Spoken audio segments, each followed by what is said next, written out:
অধীরা, অভিসারিণী রাধিকা রাতের আধারে অভিসার লগ্ন ঠিক করে রেখেছেন।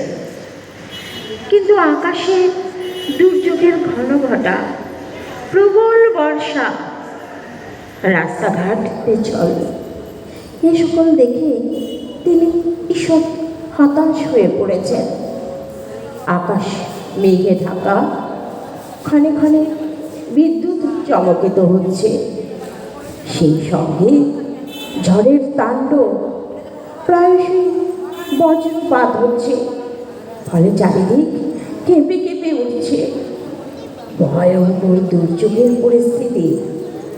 কিন্তু তার প্রিয়তম কৃষ্ণ বহু আগেই অগ্রসর হয়ে সংকেত কুঞ্জে পৌঁছে গেছে। তিনি লীলা কুঞ্জে শ্রীমতী রাধার পথ চেয়ে বসে আছে। এ কথা মনে করতেই রাধার প্রাণ অস্থির হয়ে উঠছে। কিন্তু মাথার উপরে নবক মেঘ অবিরত বর্ষিত হচ্ছে। এমত অবস্থায় রাধা কিছুই চিন্তা করতে পারছেন না। জীবন সর্বস্ব কৃষ্ণ যখন কুঞ্জবনে গমন করে বংশীতে রাগ তুলেছেন, সেখানে যেমন করেই হোক রাধাকে পৌঁছতেই হবে। কন্দর্পের কোটি কোটি কুসুম স্বর যার উপর নিরন্তর বর্ষিত হচ্ছে, সেখানে সামান্য বৃষ্টিধারা তো তুচ্ছ। প্রেমের তীব্র দহন জ্বালায় শ্রীমতী রাধিকার অন্তরে সহ্য হয়ে গেছে। তাই রাত্রির অন্ধকার, কণ্টকময় পথ, বজ্রপাতের আগুন সবই তার কাছে একেবারে অর্থহীন।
सखी